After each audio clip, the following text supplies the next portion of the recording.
Hi, everyone. This is Sarah Barker with Connect Our Elders Empowering Aging podcast. And today we have with us Theresa Law, LPN, end of life doula, to talk with us about precious time. And I'm so excited for her to get into this topic. I have known Theresa now for several years. I consider her a dear friend. Personally, she has impacted me in a way where I think about what do I want my end time to be like, which has really made me think about how is it that I want to live now. So very excited to have you with us, Theresa. Thank you for being here. Thank you, Sarah. It's always a joy to connect with you, and I hate that I don't see you more in Tennessee, but we'll do that next time you actually make it into town. It is such a blessing, and I feel like we've both brought wealth and love to a relationship that holds near and dear to my heart. Thank you. Thank you. So this topic, Theresa, first, before we get into precious time and how do we know when it begins, would you mind sharing with the audience how you have found yourself at this place in your career? What has led you to be doing this work? Sarah, I went through LPN school a little over 30 years ago. I hate to give the exact, it makes me think about the time as it's flying by us, and did that for several years and went through all areas of the healthcare system. And what I found is the healthcare system often ties our hands to do the things that we truly love. Went through some traumatic issues in life, as we all do. Um, I guess the most recent ones would be in 2020 when I lost my mom and dad within 6 months of each other, not to COVID. And honestly, that's what I asked the dear Lord. I said, take them when you want them, but don't let them get COVID. So he did, and we were blessed. After that time, I searched for what's going to put me together. And I found Conscious Dying Institute, end of life doulas, sacred passage doulas, and a wealth of people that want to show us life can be different by planning for a beautiful death. Mm-hmm. Would you share with the audience how it does that, right? Like, how is it that focusing on what you want your end time to be like, how it really makes you think about the present? Sarah, I went through my partner, Ashley's Bright certification course, and she started talking about all this. We break the body down into 5 different domains: physical, mental, emotional, spiritual, and practical. What do you want for your body after you die? And as we plan for that, you have that aha moment that says, this course is not truly about death. It's about living life. And if we do it now, death will be so much easier. It will be easier on you, on your family, on those around. You decide if you want a disco party at your death or you want something very spiritual. It's a beautiful thing. And when you do that, you let go of the other things in life that should not be taking up your bandwidth. I love this. So before we move into the topic, Terry, so anybody that's listening right now who says, wow, I really want to know more about this process and how can I learn from Theresa Law, how can they get in touch with you? We have a Facebook page for our company called Life Journey Advisors. Please like us there. Please contact us there. I'm in Tennessee. I am more than happy to talk to anybody. I'm also on Facebook as well. They can email me. The easiest way to get in touch with me is through my email. And we can actually, Sarah, can I put that in the chat for them to see so that they can catch that there? You might be able to. If not, I can post it. And we'll also look at, I don't mind giving it to them. That email address is the old abbreviation for Tennessee, TENNLPN@gmail.com. And I welcome any questions concerning end of life, where you are, what's going on, and even discussing precious time with you. Fantastic. We already have a lady by the name of Dawn Blessing who says that she definitely wants to know about She wants to know more about what you're Sarah, let me tell you about Dawn Blessing. Dawn Blessing went through the LPN course with me many years ago, and I love that lady to death. So we have lunch, I think, on Saturday. So we'll talk more, Dawn. Beautiful, beautiful. Okay, well, without further ado, let's talk about precious time and how do we know when it begins? Sarah, I'm going to start kind of like we've talked about. We're going to talk about at the end. And the reason why I do this is after I went to school and started finding other doulas, other people to gather information from, I ran across a very beautiful lady by the name of Jennifer O'Brien. And she has written a book called The Hospice Doctor's Widow. And that's exactly what she is.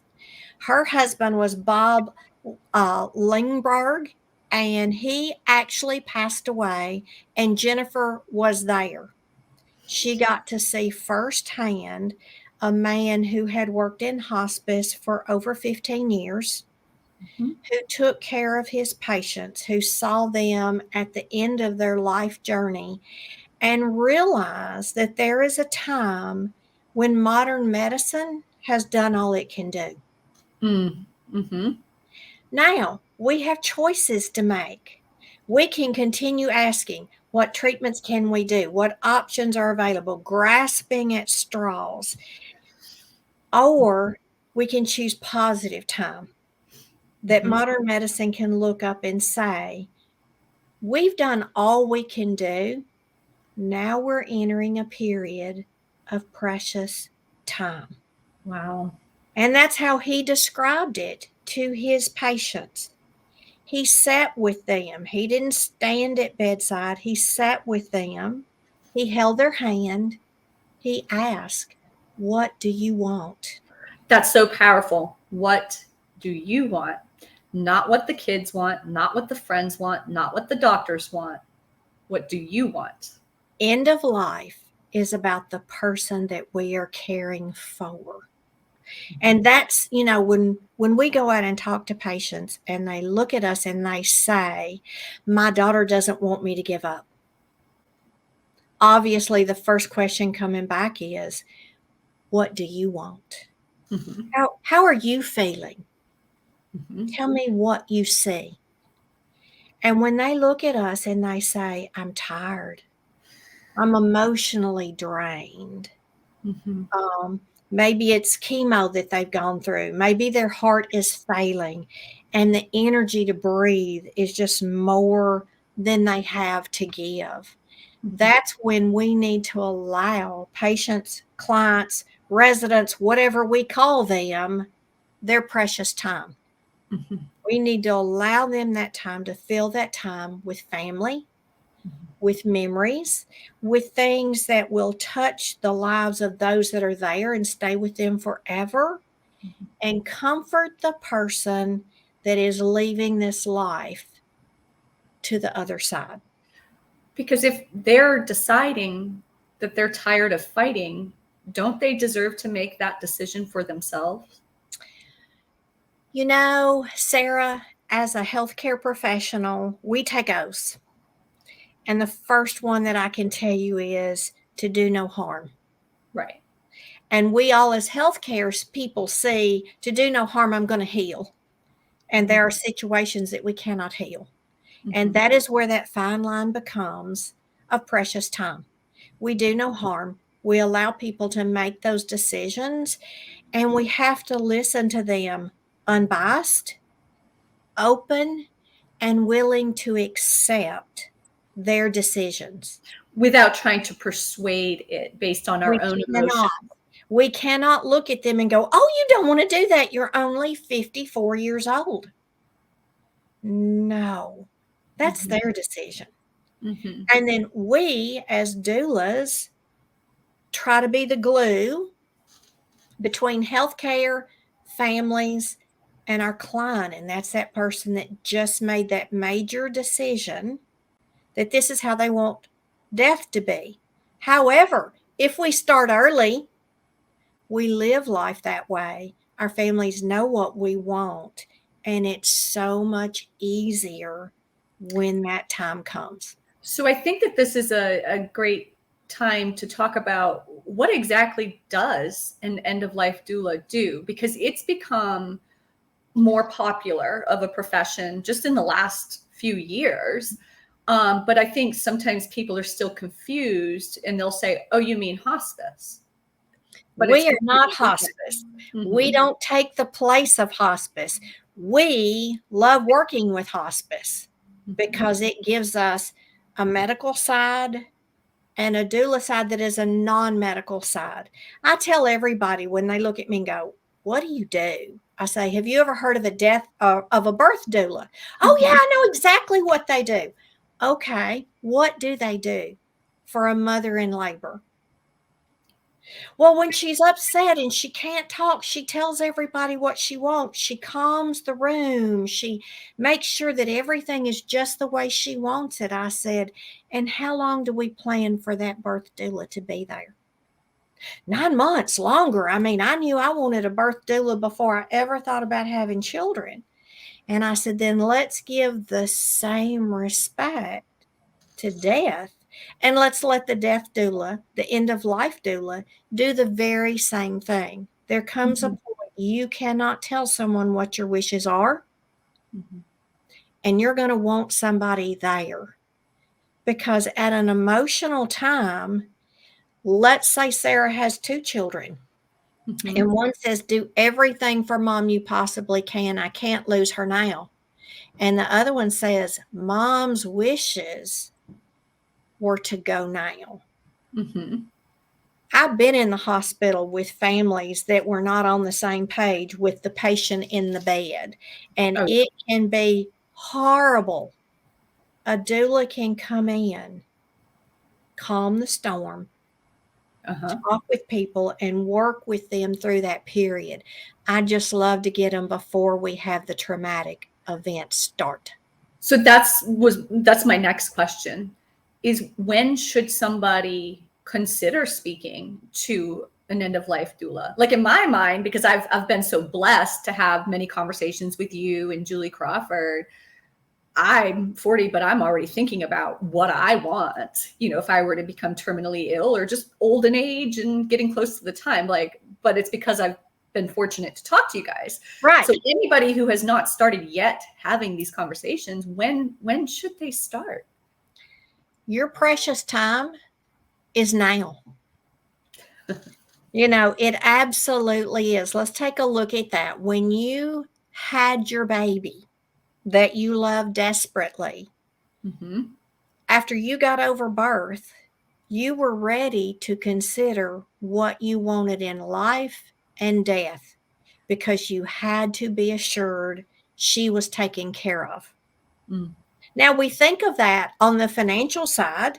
We do our powers of attorney, we do our wills, and we do our trust, and we tell everybody we get a guardian for our child in the event something happens to us before she's of legal age. But we don't stop to think about who is going to act in my stead if I can't. Mm-hmm. Does Mm-hmm. your power of attorney know if you want CPR or not? Because a power of attorney form just says you can act in their behalf. It doesn't say that you know what their wishes are. Like specifically. So I also see situations where it'll cover the basics, like CPR, not CPR, Absolutely. all that. But would you mind sharing? I mean, is there anything that says that it can't be super detailed? Like the type of food, where do you want, like, I want to sit in plush green grass, even if I have Yes, to lift it into that. But like, how detailed can this get? as a doula, Ashley and I have a course that we call Completing Your Circle because we kind of believe that life is a circle, okay? We have an end, we have a death, but it all meets around. And Mm. what we want people to see is this can be detailed down to Sarah wants to be out in green grass. Okay, where? Mm. Is that in California? Is it in Tennessee? Is it up north? Is it Hawaii? Do we bring green grass somewhere where they don't have green grass, but that's where you want to be? Do you have a favorite blanket? Do you have smells that you love? Do you have clothes you want to wear? Who do you want there? So Maybe. that one really resonated when you were presenting at the Senior Care Sales Solutions Academy. That I saw everybody's faces kind of pause, and they thought, oh, like I can decide who I want to be there after I pass and who I don't, because maybe you don't want toxic energy that perhaps somebody would bring, but you can decide all this ahead of time. Ahead of time. And we hand you a roadmap, and you have that, and we talk to you to share it with your most inner people who you want to know what you want. We tell you, let a doula know I'm going to be calling you, because when we get to this point of needing this, that's why Ashley and I started Life Journey Advisors, because we have baby boomers piling in every day who don't have children. Who's going to speak for them? Who's going to know what they want? Who's going to help them prepare? And honestly, as we're working in the company, we're finding that death may not be the biggest concern people have right now. It may be dementia. So let's clear those fears. Let's get some knowledge base. Let's get some resources. Let's get some understanding so that that fear can go from a level 8 to a level 2, and the rest of the week is better.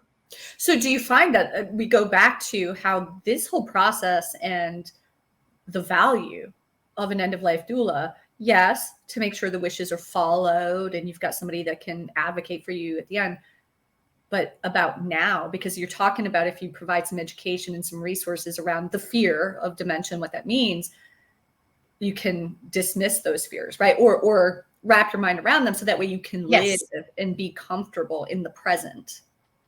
What we are hoping, Sarah, is we have seen such a shift to accepting doulas and understanding what they're doing. We are working with the legal profession and the financial people because they do a wonderful side to what they do. Some are now saying they want a holistic practice. They want to hold all those sides so that their clients are covered. And doulas are becoming a part of that. Elder care is absolutely needed. But how do you plan financially if you don't know what they want? Right, exactly. And I've been saying this for so long that it does need to be more of a merging of the two, because I cannot make appropriate recommendations on care if I don't understand the financial picture, right? But I also know many of these financial planners or these attorneys, they understand the importance of knowing your care options, but are they equipped to facilitate that type of discussion? It's probably uncomfortable for them. It's not what they do, but that's where they could bring somebody like you and Ashley in to do that part of it. Exactly. It's just like a doctor. You know, they work hard to keep us going and doing. And I watched one of our local docs through a period of a mutual client that we had, his patient, my client. And when he had to walk in and tell the family, I've done all I can do. It's in somebody else's hands bigger than I am. And had the family not had a little bit of pre-planning, and it was short because, this kind of came on quickly, but they knew that that was okay. Actually, that was the greatest gift that the cardiologist gave them, was giving them that precious time from that point forward. And he said, what do you need me to do to work with your doula to get you where you want to be? And it was, we had orders, we had everything that we needed. We had the understanding of the staff in the hospital. It was just smooth. And that's what we want.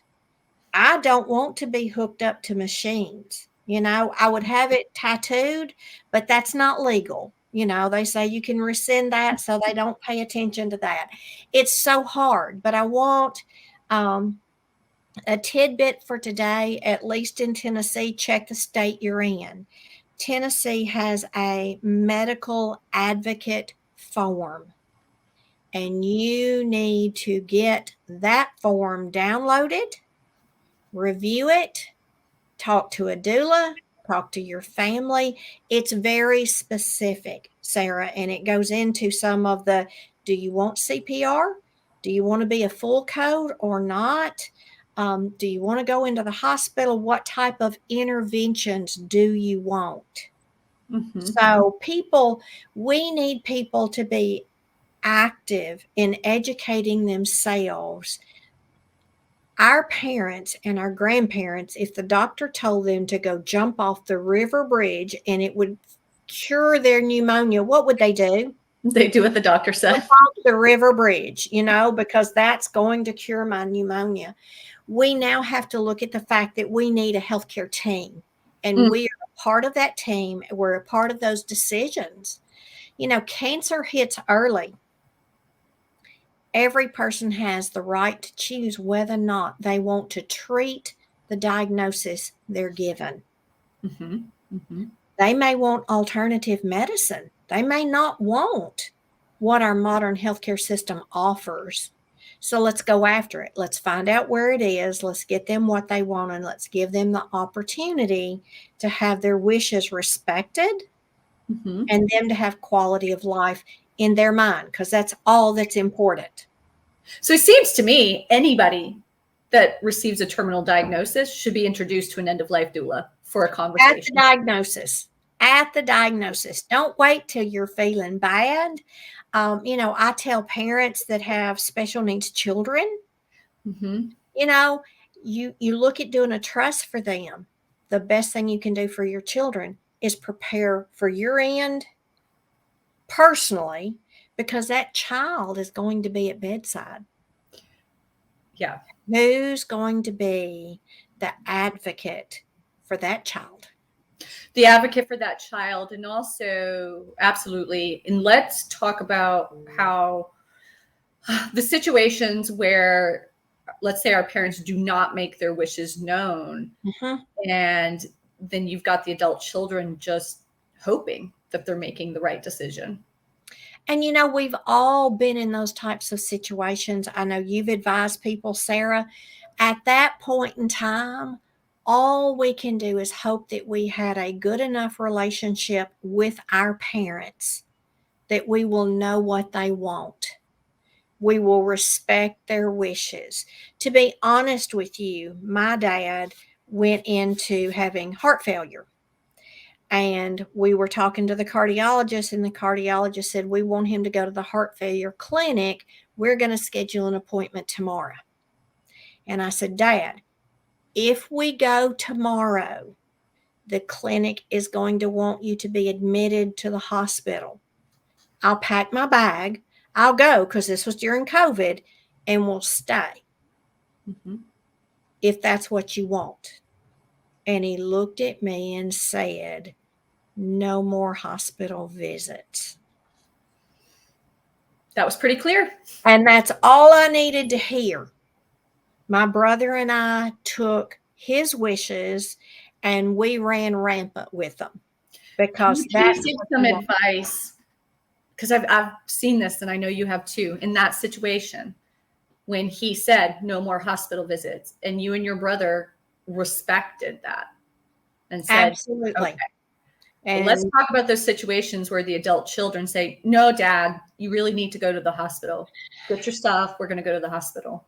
And they're taking dragging. Their toenails are scraping the concrete outside because they don't want to go. Some of our hospitals are actually putting doulas on their palliative care team and their hospice team that makes rounds in their hospital. Oh, wow. Think about the difference that can make, because a doula goes in feeling the room, looking at that person in the bed, not as a clinical diagnosis, but the person that's in that bed. Mm-hmm. They may see the family around the room. They are going to feel and experience the tears, the emotions. They're going to know if the room, quite honestly, needs to be cleared so the patient can talk to the doctors. Mm-hmm. It adds a wonderful level, and it helps discharge planning. Let's talk about let's get them where they want to be. Because if we discharge them to skilled or an assisted living and that's not where they want to go, what are we going to have tonight about midnight? Behaviors everywhere. You're not going to keep me here. I'm going home. Let's just do it right. Let's Well, try. that's what I keep coming back to. Do we not have a right to say what we want Our at the end of patient our life? rights do in any facility says we have the right to choose. The question becomes, do we listen to them? Mm-hmm. A person with dementia can tell you they don't want to be here and they want to be home. And I can tell you they know where home is. And they may not be able to tell you that they're at Mount Sinai Hospital, but they know it's not home. Mm-hmm. Mm-hmm. Now, not always can we give them what they want. Maybe it's not where the family can take them home. But let's make that environment look as much like home as we can. What blanket is on your bed? Is there a rocking chair you always sit in? Do you use Dove lotion? You know, what do you use Mm-hmm. that will literally make you feel you're as close to home as you can get? Mm-hmm. Mm-hmm. And that's what we need to do to blend what reality is for us and what our wishes and desires are. It Mm-hmm. can't always meet 100%, but let's get as close as we possibly can. Do I want my fingernails painted or not? Well, I'm very clear. You better pluck my eyebrows or do whatever because I'm There you not go, out of Sarah. this world with 2 caterpillars in my head. Now, do you like massage? A massage therapist can go anywhere. Right. But all these little things is that's what I want to keep reiterating to the audience is that all of these little things, we can make it very clear that we want these things done for us, right? And get ourselves an advocate.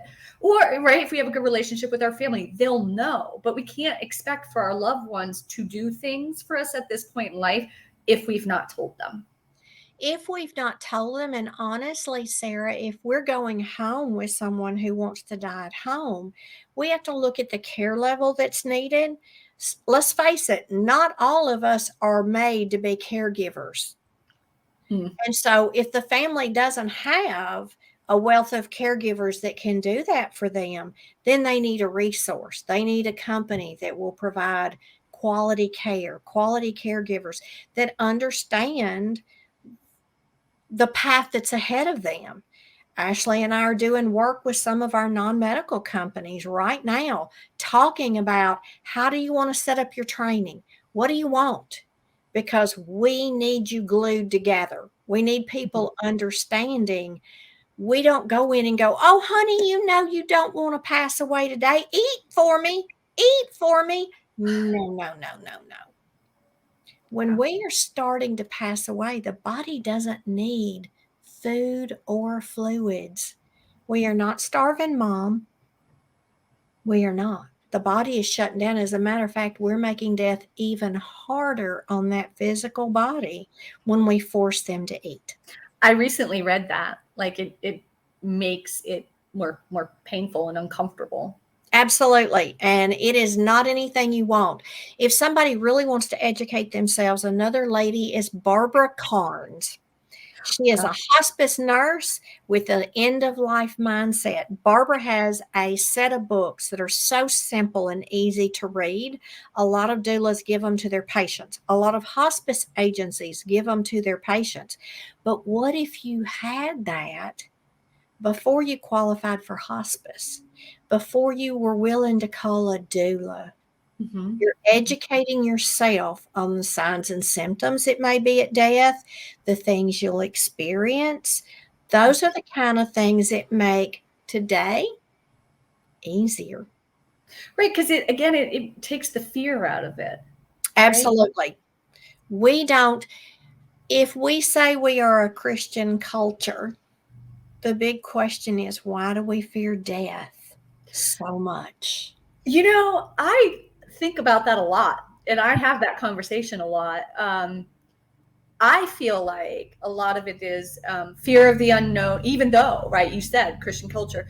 I think a lot of it has to do with unresolved trauma and strifes in relationships that have not been resolved.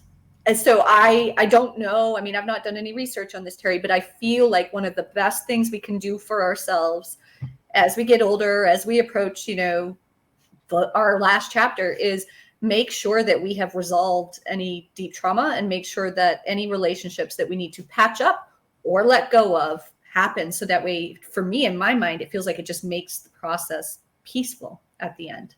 Absolutely. And that's part of what we do. We talk about, are there things that are tying you to where you are today versus getting to what your vision is? Maybe I had a terrible relationship with Sarah and that's bothering me.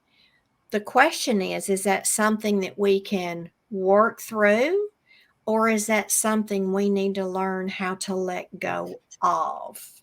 Right. And there are ways to do that. There's a beautiful way of just writing a note to yourself that you've written to Sarah, 5 simple statements in there that you use so that you can thank Sarah for the good that she did for you. Mm-hmm. Let her know the things that might have caused that relationship to go sour. Mm-hmm. To let her know that you're at peace with that and that you're okay. And isn't this something that we should be practicing All the time? All the time. And that's what I love about the work that you and Ashley are doing, is that it brings you into the present moment. It allows us to live life a little differently. Is every day good? No, it's not going to. But there is something good in every day. Look for it. The day you posted your picture with the dandelion, that was one of my good things of the day, because I was like, look at this. Yesterday, when I walked out on the farm, I saw the dandelions coming up in the field. And I was like, oh, look, Sarah needs to get to Tennessee. There's another dandelion. But it's simple things that we need to, major obstacles we may never be able to move. That terminal diagnosis, we're not going to change. We can change how we look at it and how we let it affect the rest of our time here. Mm-hmm. And that's what we want to help with. Mm-hmm. And it's a wonderful path. I love it. Every day is a different adventure, which is a beautiful thing. So I tell people, we often look and say, don't be Google MD, but a doula is not medical. So Google, look at that doula, Google, find it. There's classes. They're everywhere. Take a look at it. If you've got questions, get me. I will find somebody that's close to you. There is a national association. There's an international association. Ashley actually has taught for the company that we got our certifications through. I'm doing their January class now as an online teaching assistant. You meet some beautiful, wonderful people that all want to help make this a better place. So I will share with the audience that there's been many times I've reached out to you and said, hey, somebody would like to learn about this. And so I want to encourage you that if you do want to learn more just about what an end-of-life doula is, how you can get certified, or if you have a prospective referral, Terry is always willing to have a conversation. How can, Terry, so anybody listening right now that says, I think I want to start doing this work, or I want to add this to our existing service offerings. How can they go about getting Sarah, certified? the good thing at present, the good and the bad, okay? Doula services are not covered as a medical expense. Medicare doesn't pay for us, commercial insurance doesn't pay for us.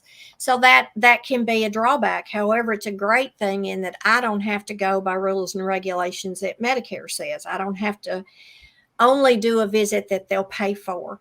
There are courses that can be taken. We have doulas who are licensed therapists. We have doulas that have taken the course that are physicians, nurse practitioners, PAs, and we have doulas that have simply done this for most of their life and didn't have a name to put with what they're doing. So there are resources everywhere. Everybody looks and says, well, I can't afford to go to this class. Okay, here's another one over here that may not be quite as expensive. Compare the two, see where they are. Ashley had a grief retreat last year. Two of our doulas are doing one this year in Florida. There are ways to continue your education and learning depending on where you are and what you want to do. A doula also does end of life vigil, which is the last 3 to 5 days where you have a doula in the home 24 hours a day. If that's what you want, to have someone at bedside, to be sure the environment is what you want, to bring in everything that you possibly want for that precious time. That's really good to know, Terry. I don't think that we've talked about that before. We have not. We have not. So some start with education, some do training, some do pre-planning. You know, we hear pre-planning in the funeral homes. Well, this is pre-planning before you get to the funeral home. Do you want a green burial, or do you want to be buried in what we consider normal? Do you want to be the roots of a tree and the tree grows out of you? Do you want to be shot into outer space and your ashes? You know, I want to be buried on the family farm back home in Maine. You know, we have to get you there. So we have to talk about the easiest way to do that, because, you know, when you're crossing state lines, it makes a difference with a body. I wouldn't have thought of that. Cremation, what do you want? Let's get prepared to get you where you want to be. That's part of our complete your circle work. Are you and Ashley running a school now? I know you guys have made a lot of progress in the work that you're doing and you're providing the services. Are you guys now certifying people? We don't certify doulas. We want to send them back to people to do that education. Okay. Our course, and a lot of people will go, oh, I've been through the course and I'm a certified doula. Well, you've learned what we do and we've helped you start to plan your life.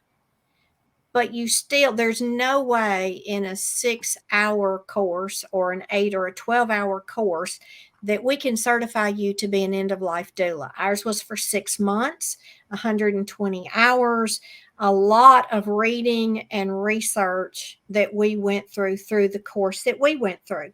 Some, they may tell you they'll certify you in 40 hours. And if you're getting what you need to do what you do, okay. But continue to educate yourself, join with other doulas, learn what they're doing, and become a platform. What was the exercise that you, Julie, I can't remember if it was Ashley or not, but it was a 90-day exercise as if you were planning for your own? We do. Yes. We actually, the course that we took called it the best 3 months. Yes. Okay. And so when we talk with our clients, we would look at you and say, today is February 16th, Sarah. This is our first day together for our planning purposes. And we do this with our Complete Your Circle. We are going to put you to a 90-day window, because I don't want you to say, well, every year forward on Christmas, we're going to do this. Because we never do any of it because our time frame is too long. So when we look at you, we say, but Sarah, you've got 90 days to make your plan. And so you don't have another Thanksgiving or another Christmas. Do you want to have it now? And maybe you plan Christmas in March so your family can all come together and you can have that special time that you wanted. Because we need to consider living every day like that terminal diagnosis is setting there. How did this transform? I'm not going to share Julie's story, but I know Julie Crawford has shared with me how transformative that Yes. 90 days was. How did this transform your mind and transform you emotionally and how you live now?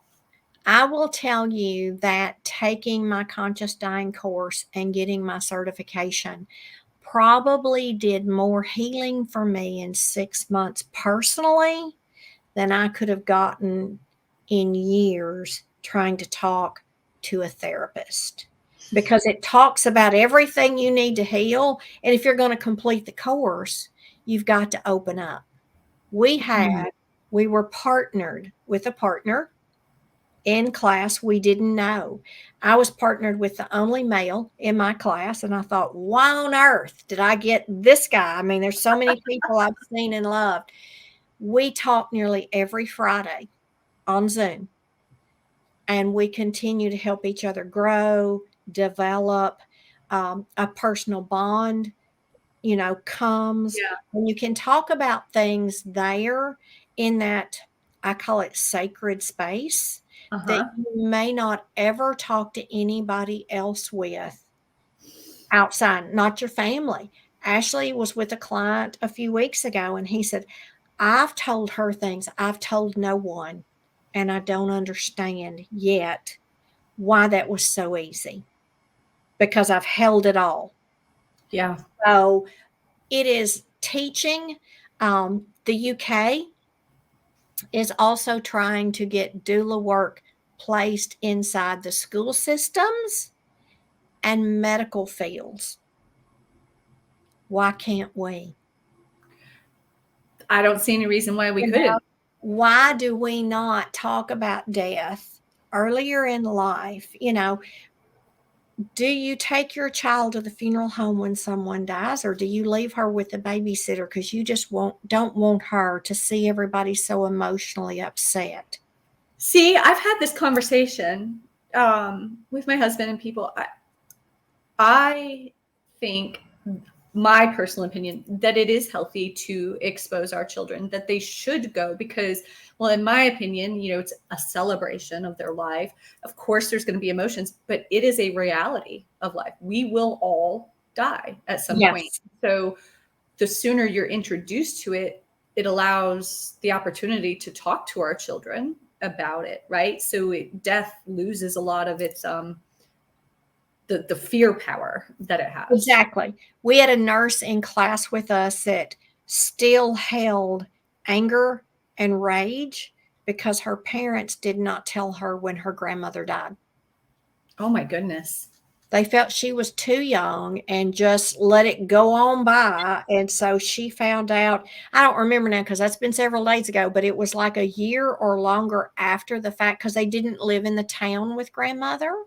And so it was already over. She couldn't go and say goodbye. She couldn't look at grandmother or look at an urn or whatever they decided to do. She had no ability to have closure.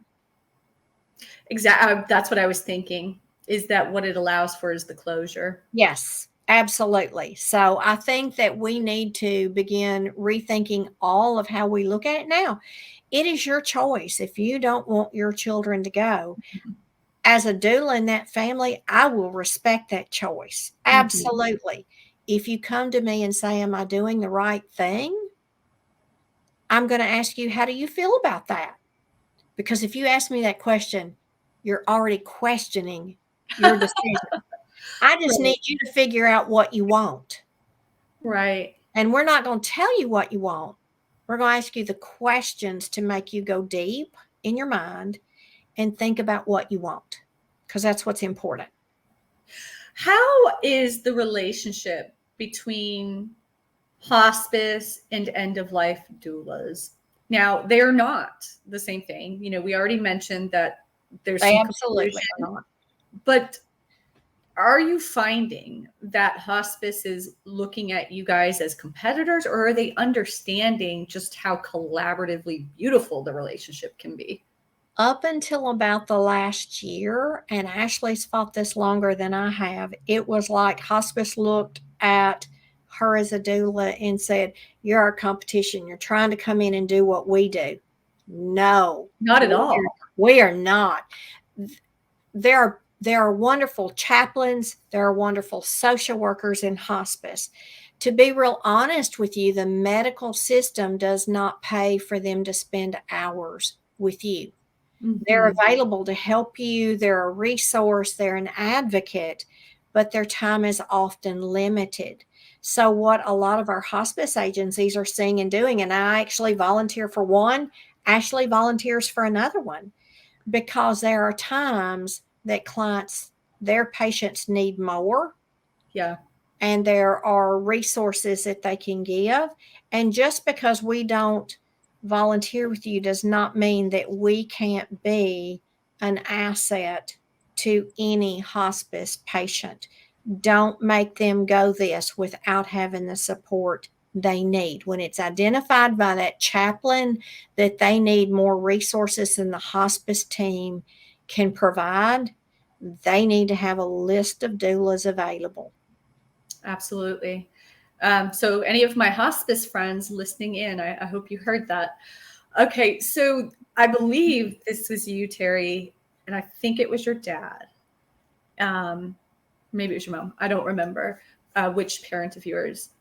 But it seems to me a lot of people, the adult children, the professional caregiver that's in the home, feels like as soon as somebody passes away, immediately phone calls need to start being made, and everybody shows up. But Yes. I'll let you talk about this. Here's a secret that I'm going to tell everybody today.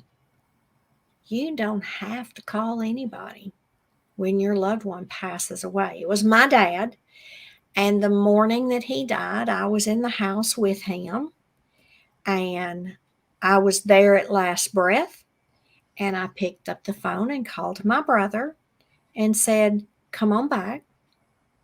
And he said, "I woke up a little while ago." I Oh said, my God, I'm getting emotional, yeah. Terry. I don't know why I feel. I said, "Come on back.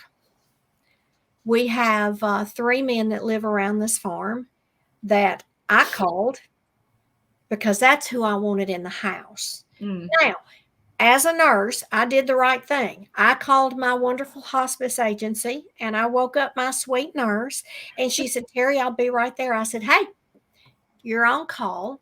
What I want you to do is take your shower, eat your breakfast, get everything together, because quite honestly, I don't want you in my house yet." Mm-hmm. So we had family time with people that were very special to my dad. It allowed us to call my children, one of which was out of town, to be able to let them know what was going on. I called the funeral home, and because I told her, I said, "Go take your shower." She said, "Well, I'll call the funeral home." I said, "Oh, honey, they're on speed dial. I'll make that call." And I called, and I got the same thing. "Terry, we're within an hour to you." I said, "No, I'll call you when I want you, but that's going to be 2 or 3 hours from now." Mm-hmm. Why do you think you made that decision to just be present in the moment? What was your thinking behind? My daddy's desire was to die at his farm. Mm-hmm. And I wanted him to have all the time that he wanted or needed to pass this life right here. And it was pretty sweet. I mean, my brother got here, the guys were here. It was such a special time that stories can be told that you might not hear at any other time. Emotional support is started in a calm, quiet environment. So that's what I was thinking. It allows you guys to really start the grief. process. When you whisk a body away, you've lost that opportunity. When you get them back at the funeral home or the church or from the crematory, wherever you go, you've missed a spot. And that spot is time for just time. When Mom passed away, Kevin and I sat with her probably for over an hour. She was actually living in a memory care unit. And the sweet nurse would knock on the door and just ask, "Are you okay? Are you, do you want me to call?" And I told her when I came in, "I'm here. I know she's dying. I'll let you know when we're going to call anybody because I need Kevin here." I had left Portland. I'd left Dad here. So we literally sent my nephew to wake Daddy up to ask him if he wanted to come down. Those were the things that were important. I wished I had had the time to do completing your circle with my parents. I'm glad that Kevin and I had the relationship with them that we did, that we knew what they wanted. And I think that everything was as each would have wanted theirs handled. I have no regrets at all. None. I love when you share stories about your parents. They're pretty special people. He was called Hot Rod. And she was finally referred to as the general because she made sure everything was taken care of. So they were two very special people, and they bring a lot to who I am and why I do what I do.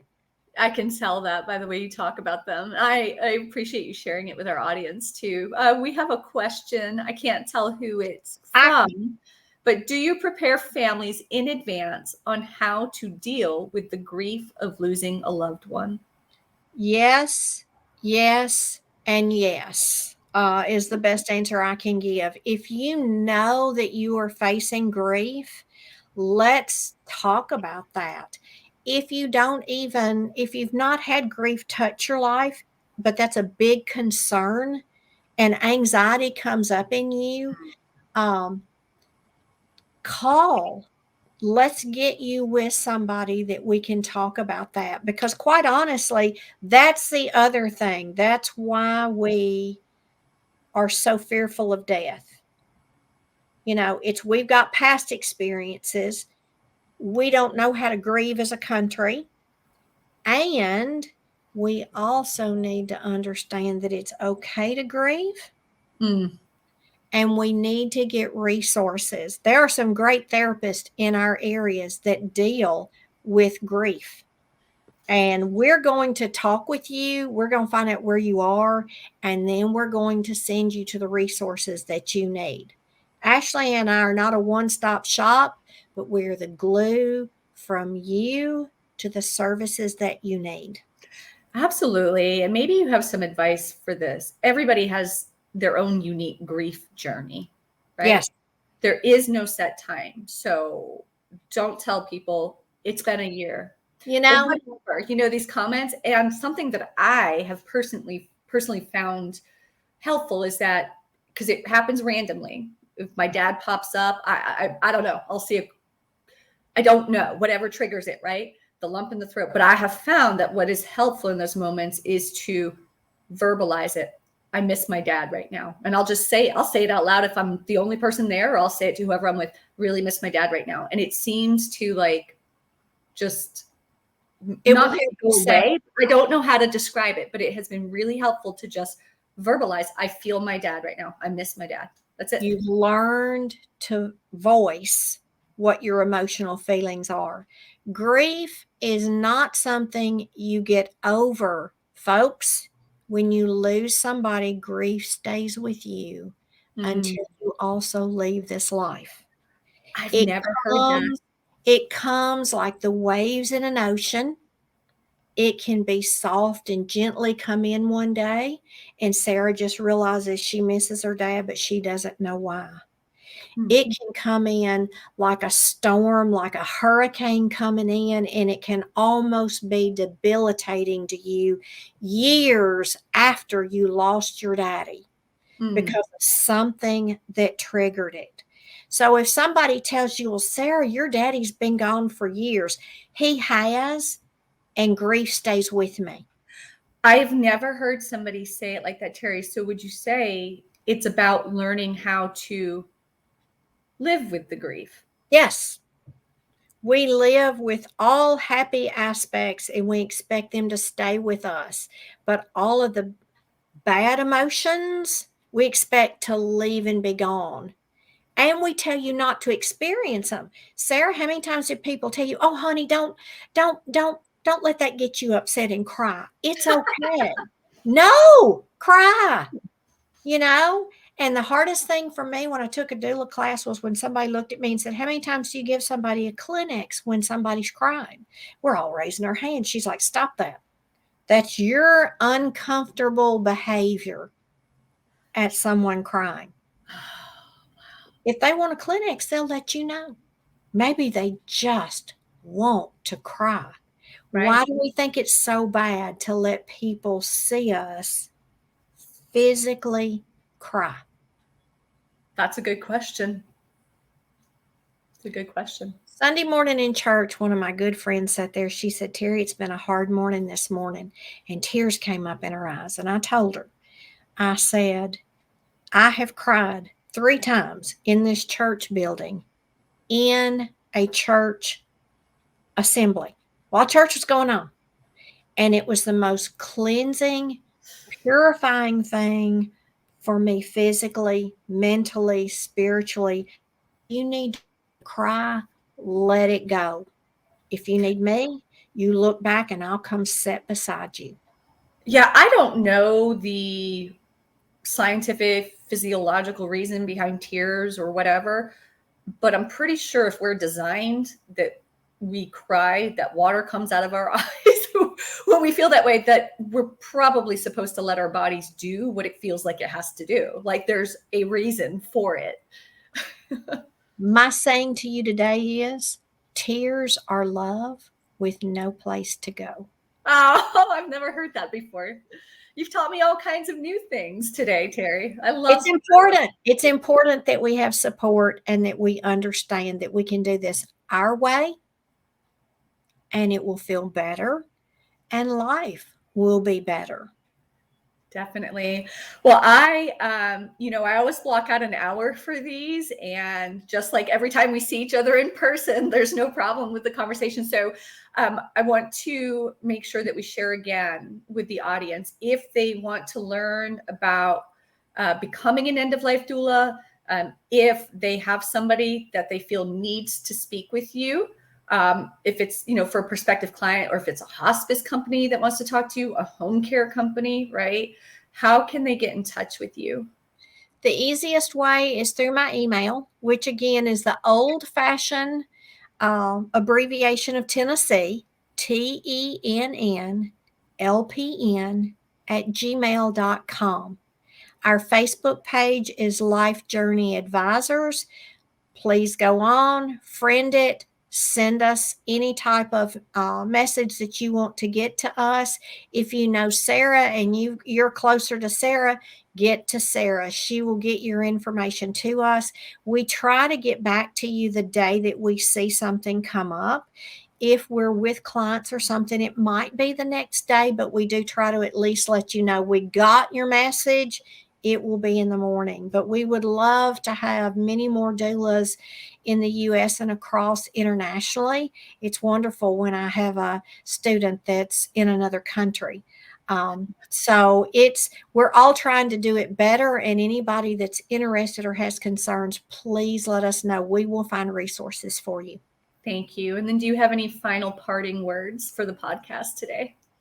Sarah, we talked about our advocacy. We talked about looking at your personal things. My thing is every day is precious time. So I want you to take that time out of your day. Don't tell me you don't have time. You have time for the things that you want to do. It may only be 5 minutes today. Tomorrow may be 2 hours. The next day might be 24 that you need for precious time. Take that time. It will keep you whole. it will keep you well, and it will keep you enjoying life. Thank you, Sarah. Thank you so much for being my guest today, Terry. As a reminder, I'm Sarah Barker, and this is the Connect Our Elders Empowering Aging podcast. It's all things about bringing proactive education directly to the elders in our society, their adult children, as well as healthcare companies, legal financial professionals, and whatnot, because we need to do a better job of proactively educating people on what their options are. Thank you so much for tuning in today, and I look forward to seeing you next week.